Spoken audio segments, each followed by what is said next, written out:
મનુષ્ય અને સંઘર્ષ એક સિક્કાની બે બાજુ છે. મનુષ્ય જીવિત છે તેનું નામ જ સંઘર્ષ.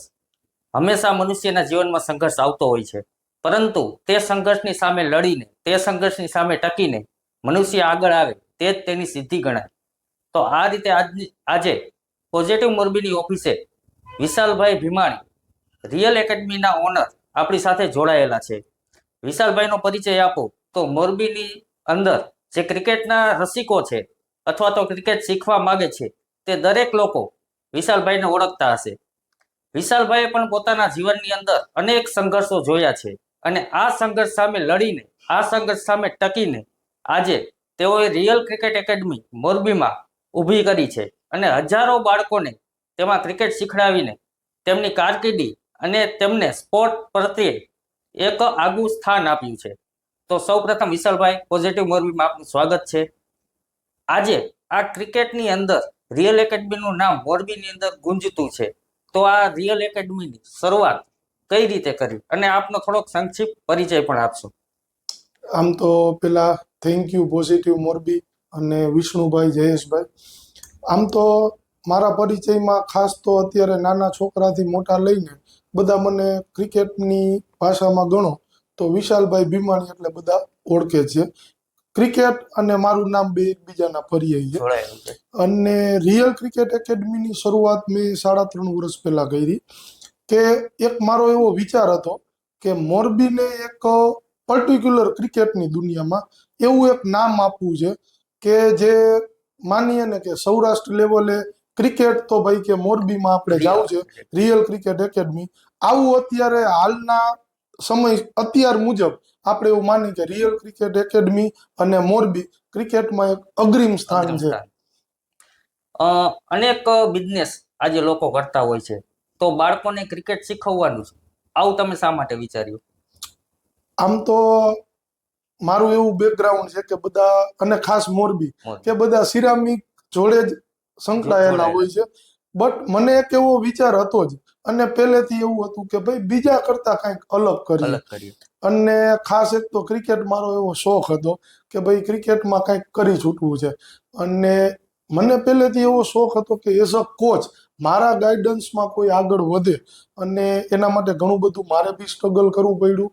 અને મોરબીમાં જ એવું ગણી શકાય કે ભાઈ ક્રિકેટની દુનિયામાં ધીમે ધીમે એવું નામ થતું જાય, અને રોજના એવા ઘણા બધા વ્યક્તિઓ કે જે સ્પોર્ટ્સમાં કાંઈ પણ ક્વેશ્ચન હોય તો એ કાંઈ પણ મૂંઝવણ અનુભવે તો મને ફોન કરે તો એનું સોલ્યુશન થઈ જાય છે. એટલે ખાસ આ ફિલ્ડનો જે મેં ચૂઝ કર્યું એનું મને હવે સેટિસ્ફાઈડ થાય છે કે ભાઈ કોઈ પણને કાંઈ પણ ક્વેશ્ચન હોય તો એનો આન્સર મળી જાય છે. એટલે ખાસ ક્રિકેટ ચૂઝ કરવાનું રીઝન આ છે. તો આ જે ક્રિકેટ ચોઈસ કરી તમે, તો શરૂઆતના દિવસોમાં તો ઘણો બધો સંઘર્ષ આવ્યો છે. કયા કયા પ્રકારનો સંઘર્ષનો સામનો કરવો પડ્યો? સંઘર્ષમાં તો વિષ્ણુભાઈ તમને કહીએ ને કે હજી અત્યારે યાદ આવે, આપણે લાઈક કેમ 2001ના ભૂકંપને યાદ કરીએ તો બી આપણે અત્યારે હલી જઈએ. એમ સંઘર્ષ એટલે માણસોને મોરબીમાં કોઈ મેન્ટાલિટી જ નહીં કે ભાઈ ક્રિકેટ એટલે બેટ દડો કે બેટ દડો. અને એક બાજુ આપણે જોઈએ તો કે મોટા મોટા સિટીમાં મમ્મી પપ્પા ક્રિકેટમાં સપોર્ટ કરે, અને જ્યારે આપણે મોરબીમાં આવી તો મમ્મી પપ્પા ક્રિકેટનું નામ પડે તો ઉઠિયાણ માને. બટ આજે એ 10 વર્ષના ડિફરન્સમાં એવું કહી શકાય કે આજ ઘણા બધા છોકરા મોરબીમાં મમ્મી પપ્પા એને એવું કહે છે કે તારે ભણવું ના હોય તો ચાલશે, તું ક્રિકેટમાં ફોકસ કર, આગળ વધ અને કેરિયર બનાવ. તો એ સ્ટ્રગલ ટાઈમ તો એવું છે કે ભાઈ માણસોને કંઈ ખબર નહીં, હાવ શરૂઆત. એટલે એ સ્ટ્રગલ તો બહુ કંપાવનારું સ્ટ્રગલ છે.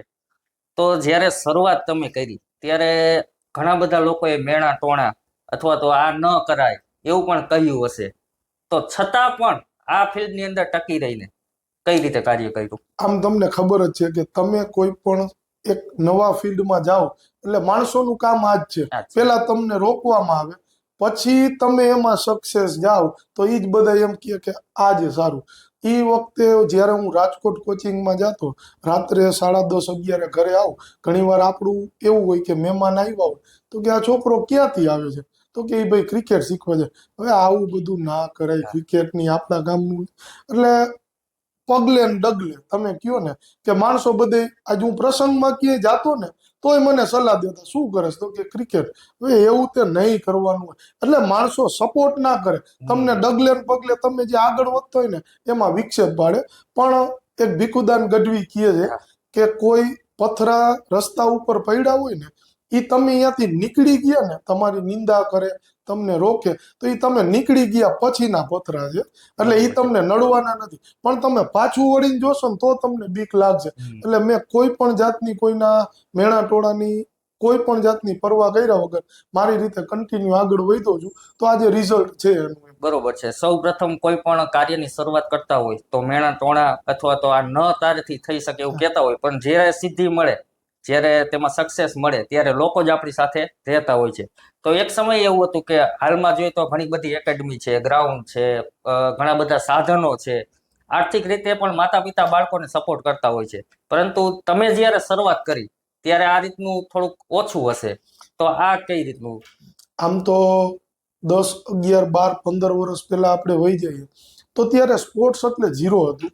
કે ધોની મૂવીમાં કહે છે કે ભાઈ તમે ભણશો તો આગળ વધશો, ક્રિકેટ ને એવું કરશો તો તમે ઝીરો ગણાઈશો. એટલે એ વખતે જો કે મેન્ટાલિટી એવી હતી, બટ ક્યાંક ને ક્યાંક મને બીજા કરતા થોડોક વધારે સપોર્ટ હતો, તો જેથી કરીને હું મારું ક્રિકેટ કેરિયર આગળ વધારી શક્યો અને આજે કોચ તરીકે પણ એક મને સપોર્ટ છે એમ. આ એકેડમીની શરૂઆત તમે ક્યારે કરી અને કેટલા બાળકો એ એકેડમીમાં ત્યારે જોડાયેલા હતા? આમ તો ક્રિકેટ એકેડમીની શરૂઆત મોરબીમાં સૌથી પહેલો મેં પાયો નાખ્યો તેને 11 વર્ષ થયા. બટ ત્યારે શરૂઆત મારે 3 છોકરાથી થયેલી. ધીમે ધીમે ધીમે વટવૃક્ષ બનતા આજે 300 છોકરા મારી નીચે અત્યારે અંડરમાં જોડાયેલા છે. એક ફેમિલી જેવું છે. બરોબર છે. આ કરિયર એકેડમીનું સપનું સાકાર કરવા માટે અને એની શરૂઆત કરવા માટે કોઈનો સપોર્ટ સમાજમાંથી ઘણા બધા વ્યક્તિઓનો, ખાસ તો તમારો જ અત્યારે જેવો સપોર્ટ છે એવા ઘણા બધા. પણ એ એક હું એવું માનું છું કે ટાઈમે ટાઈમે એક સપોર્ટ બધાએ કરવા માટે આવ્યા.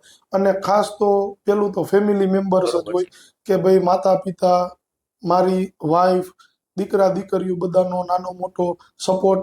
અને ખાસ મારા મિત્ર ગ્રુપ કે જ્યારે હોય ત્યારે મોટિવેટ કરે તું આગળ વધ, અમે લોકો બેઠા છીએ, તું અલગ ફિલ્ડ, હવે આમાં ગયા છીએ તો પૂરું જ કરવાનું છે, આનું તળિયું ગોતવું છે એમ. એટલે એ રીતે ઘણા બધાનો મને સપોર્ટ મળ્યો છે અને ખાસ મોરબીનો.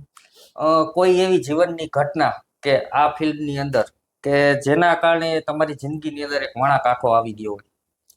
આમ તો ઘણી બધી એવી ઘટના છે, પણ એક એવી ઘટના છે કે જ્યારે હું રાજકોટ ક્રિકેટ શીખવા માટે જતો તો અહીંથી સ્ટ્રગલ કરતા કરતા અલગ અલગ વાહનમાં આપણે એ સેન્ટર ઉપર પહોંચી ત્યારે મારી જોડે ઘણા બધા એવા છોકરાઓ હતા કે એના મમ્મી એને ગાડી લઈને કોચિંગ સેન્ટરમાં મૂકવા. ત્યારે મને એવો ડિફરન્સ દેખાતો કે હું ભગવાન આમે રીતસરનો જોતો. અને આજે બી મને એ એક ટાઈમ યાદ આવે કે ભાઈ મોરબી અને રાજકોટ વચ્ચે 60 કિલોમીટરનું ખાલી ડિસ્ટન્સ. રાજકોટમાં મમ્મી પપ્પાનો સપોર્ટ અને અહીંયા કોઈને વાત કરી તો બી આટલું. તો એ ઘટના જોતા મને ત્યારે એવું થયું કે ભાઈ કાંઈ નહીં, મોરબીમાં કોઈ પણ ટાઈમે ક્રિકેટની શરૂઆત કરવી છે અને જેવું રાજકોટમાં એટમોસ્ફિયર છે ને એવું એટમોસ્ફિયર મોરબીમાં લઈ આવવું છે. આ ઘટના મેં જ્યારે જોઈને ત્યારથી એવું થયું કે ભાઈ ક્રિકેટમાં મોરબીમાં કંઈક કરવું છે. તો આવી જુદી જુદી ઘટનાઓમાં એવી ઘટના પણ હશે કે આજ દિન સુધી તમે કોઈ દિવસ શેર નહીં કરી હોય, પરંતુ આજે પોઝિટિવ મોરબીના માધ્યમથી દર્શક મિત્રોને કોઈ એવી ઘટના શેર કરવા માંગશો? આ એક ખાસ વાત તમે કરી કે એવી 2-3 એવી ઘટના છે કે બે મેં અત્યાર સુધી કોઈ જોડે શેર જ નથી કરી. બટ હવે પોઝિટિવ મોરબીના એક માધ્યમથી એક વખત એવો ટાઈમ હતો કે અમે ક્રિકેટ રમવા માટે એક જગ્યાએ પહોંચ્યા અને આમ કહેવાય ને કે ક્રિકેટમાં તો ઝઘડા ને એવું બધું થતું હોય છે. હવે ઝઘડા એટલે એવા થયા અમે સારું ક્રિકેટ રમતા હતા ને એના માટે ઝઘડો થયો અહીંયા.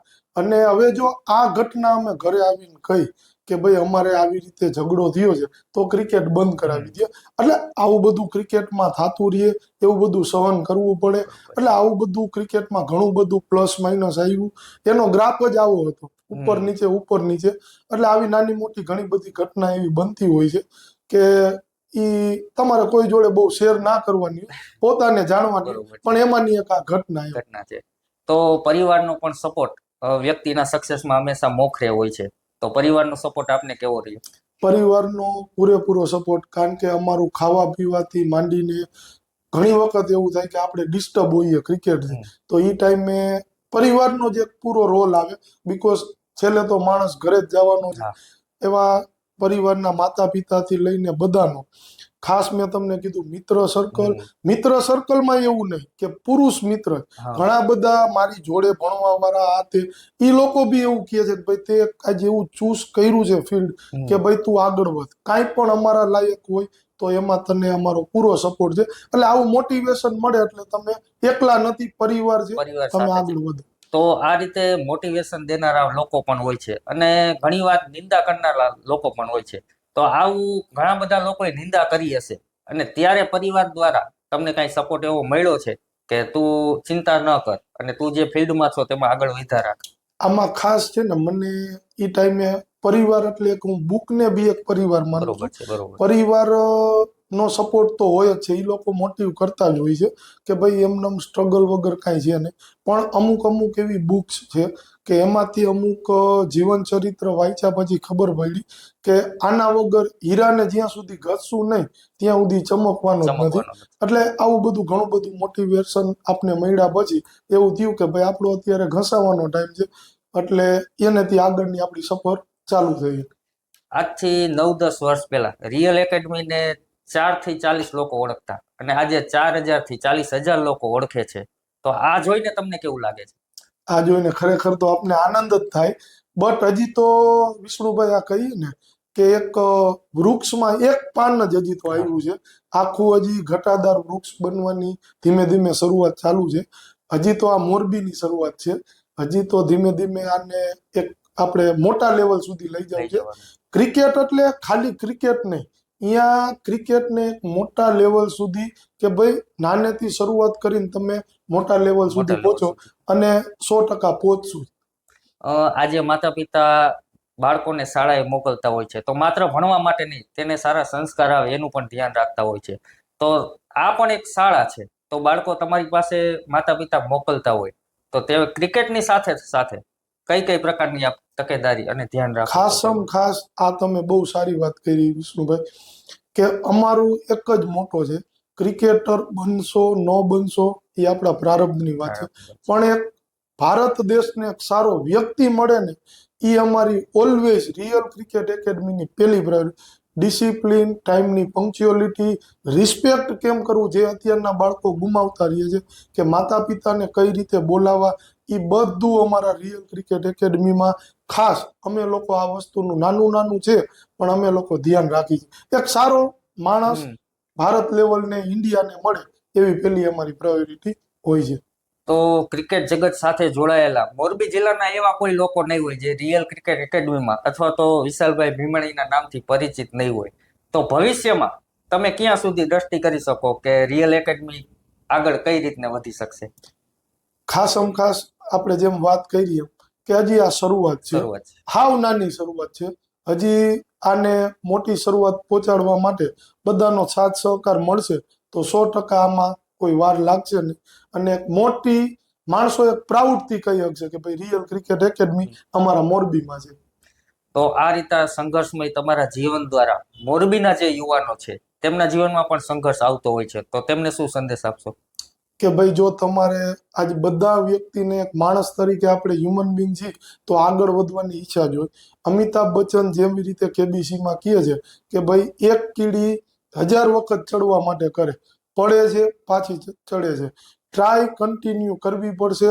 ક્રાય કરશો તો નહીં પતે, રોવાનું નથી, કન્ટિન્યુ કામ કર્યા રાખો અને વ્યસન જેવા તેવા લક્ષણો કે જે અત્યારે સમાજમાં છે એનાથી દૂર રહ્યો, તમારું કાર્ય કર્યા રાખો, માતા પિતાના સંસ્કારને જોયા રાખો, તો ઓલવેઝ તમારો સ્ટ્રગલ ટાઈમ બહુ ઓછા ટાઈમમાં પૂરો થઈ જાય છે અને આગળ તમે વધશો. ક્રિકેટ સાથે જોડાયેલા જે માતા પિતા હોય છે તેના માટે શું સંદેશ આપના દ્વારા? માતા પિતાને એક જ સંદેશ કે તમારા છોકરામાં કાંઈક, છોકરા છોકરી સન ડોટરમાં કાંઈક એવું ટેલેન્ટ છે એને ઝડપથી ઓળખો, એને સપોર્ટ કરો. બધી વખત જરૂરી નથી કે મિસ્ટેક ના કરે, મિસ્ટેક કરે છે એ જોવો, એનું સોલ્યુશન બનાવો, એની જોડે અને પરફેક્ટ વ્યક્તિ ઇન્ડિયા લેવલે મળે એના માટે પૂરેપૂરી તમારો સાથ સહકાર ખોટી રીતે નથી જોતો, એને સપોર્ટની જરૂર છે. સપોર્ટ આપો અને આગળ વધવામાં એને હેલ્પ કરો.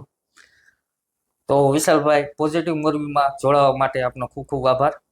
તો આ રીતે વિશાલભાઈ ભીમાણીએ ખૂબ સંઘર્ષ કરીને મોરબીની અંદર રિયલ ક્રિકેટ એકેડમી ઊભી કરી છે અને આજે મોરબીની અંદર લગભગ બાળકો જે ક્રિકેટ સાથે જોડાયેલા છે તે રિયલ એકેડમીથી પરિચિત છે. તો આવા જ નવા જ એપિસોડ સાથે ફરી મળીશું.